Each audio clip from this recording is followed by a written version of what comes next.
po yung ginawa nating tent, yung mga winelding na pinakita ko doon sa mga dati nating video.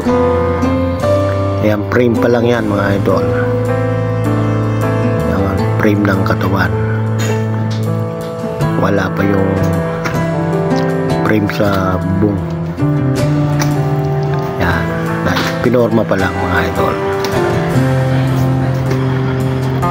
Susunod natin ilalagay dyan yung frame ng bubong. Ayan mga idol,